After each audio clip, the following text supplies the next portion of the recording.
Friends अब आपको screen पर दिख रहा होगा अलंकार। तो चलिए अब हम अलंकार के बारे में जानते हैं। तो सबसे पहले हम परिभाषा देखते हैं अलंकार।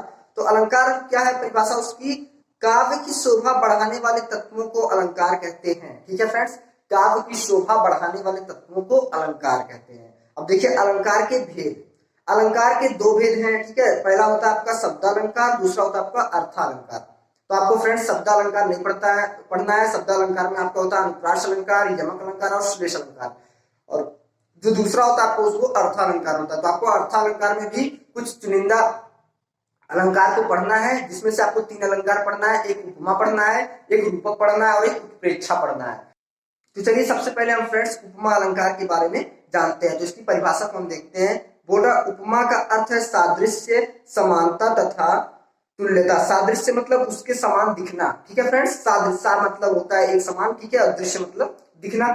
तो सादृश्य, समानता तथा तुल्यता, ये है आपका उपमा का अर्थ होता है। ठीक है, अब देखिए बोल रहा क्या, जहां पर उपमेय की उपमान से किसी समान धर्म के आधार पर समानता या तुलना की जाए वहां उपमा अलंकार होता है। तो आप लोग समझिए उपमेय और उपमान क्या होता है। तो चलिए आगे हम जान लेते हैं। तो देखिए उपमा अलंकार के अंग, जिसमें आपको होता है उपमेय। तो उपमेय होता है जिसकी उपमा दी जाए, ठीक है, यानी जिसकी बात की जाए वो होता है आपका उपमेय। और दूसरा होता है आपका उपमान, मतलब जिससे उपमा दी जाए। ठीक है, यानी कि जैसे अगर हम दो लोगों की कंपैरिजन कर रहे हैं, ठीक है, उसको हम आपको साधारण लैंग्वेज में बताते हैं कि मान लीजिए 2 लड़कियां बैठी हुई हैं, ठीक है, या फिर 8-10 लड़कियां बैठी हुई हैं, जिसमें से हम ये बोल रहे हैं कि मान लीजिए ये कोई एक विशेष लड़की है जिसका नाम है मान लीजिए ए से, ठीक है, और कोई विशेष दूसरी लड़की है जिसका नाम मान लो बी से है। ठीक है, तो बोला है कि ये जो ए लड़की है वो बी के समान सुंदर है। ठीक है, वो बी के समान सुंदर है। तो यहाँ पर क्या तुलना किया जा रहा है ना, तो जो आपको उपमेय होगा तो वो जो ए वाली लड़की है वो आपका उपमेय हो जाएगा। और किससे तुलना की जा रही है? बी वाली लड़की से। तो जो उपमान होगा वो हो जाएगी आपकी बी वाली लड़की। ठीक है फ्रेंड्स, तो आपको समझ में आ गया होगा कि उपमान, उपमेय और उपमान। उपमेय मतलब जिसकी तुलना की जा रही है, उपमान मतलब जिससे की जा रही है। ठीक है फ्रेंड्स, और साधारण धर्म। साधारण धर्म मतलब होता है क्या? उपमेय और उपमान दोनों में समानता रखने वाला गुण। ठीक है, जैसे हमने आपको बताया कि सुंदरता का गुण है, ठीक है, तो जो वो गुण है सुंदरता का वो आपका होता है साधारण धर्म। उसके बाद में एक होता है आपका वाचक शब्द। तो वाचक शब्द बोल रहा है जिस शब्द के द्वारा उपमेय और उपमान में समानता व्यक्त की जाती है। जिस शब्द के द्वारा, कि जैसे उसके समान सुंदर है, ठीक है, या उसके मान लो वो घर उसके घर के सादृश्य दिख रहा है। ठीक है, तो ये जो वर्ड होता है मतलब जो किस वर्ड के अनुसार हम समानता दिखा रहे हैं, ठीक है, वही आपकी होती है क्या? वाचक शब्द। ठीक है फ्रेंड्स, अब देखिए उदाहरण है आपका, इसका उदाहरण है आपका मुख मयंक सम मंजू मनोहर।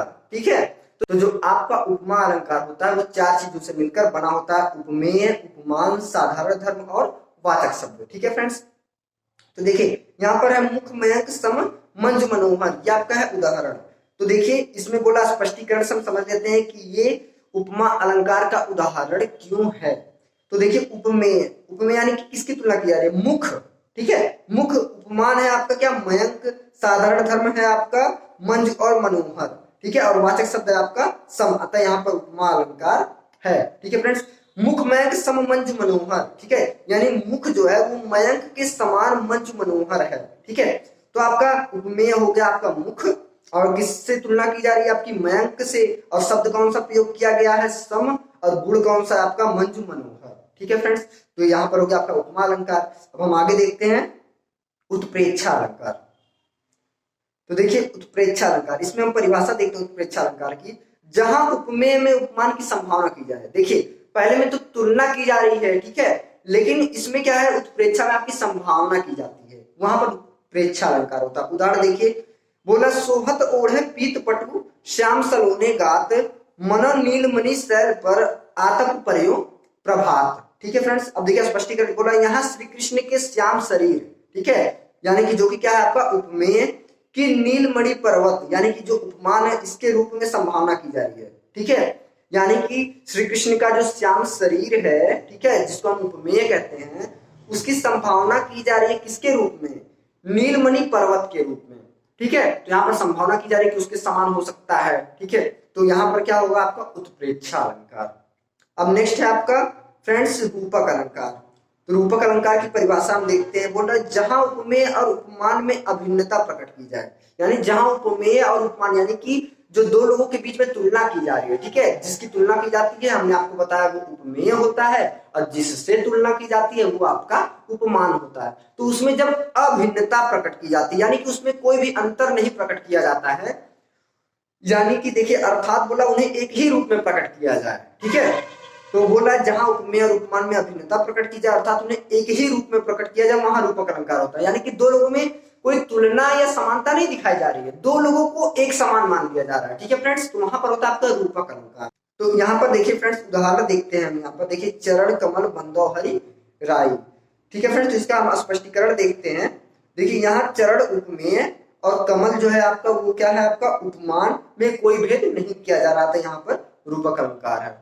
तो फ्रेंड्स हमने आज आपको बताया इस वीडियो में कि रूपक अलंकार क्या होता है, उत्प्रेक्षा अलंकार क्या होता है और उपमा अलंकार क्या होता है। हमने छंद के बारे में भी बताया, जिसमें हमने आपको चौथा छंद बताया, रूला छंद बताया, उदाहरण भी हमने बताया, और आपको लघु की मात्रा और गुरु की मात्रा कैसे की जाती है इसको भी हमने बताया। और उससे पहले हमने आपको बताया फ्रेंड्स की रस, जिसमें हमने हास्य रस के बारे में चर्चा की और करुण रस के बारे में चर्चा की।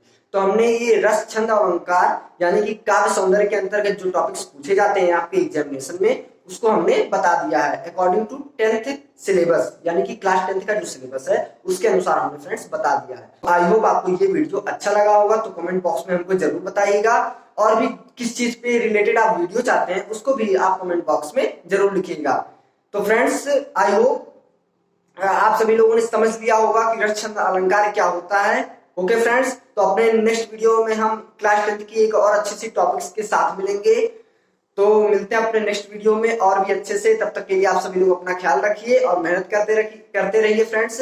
और डेली डेली आप थोड़ा थोड़ा मेहनत करते रहेंगे तो आपको एग्जामिनेशन में एक बर्डन नहीं होगा कि मुझे इतना सारा पढ़ना है, आपका सिलेबस धीरे धीरे कवर हो जाएगा। तो मिलते हैं अपने नेक्स्ट वीडियो में और भी अच्छे से, तब तक के लिए जय हिंद।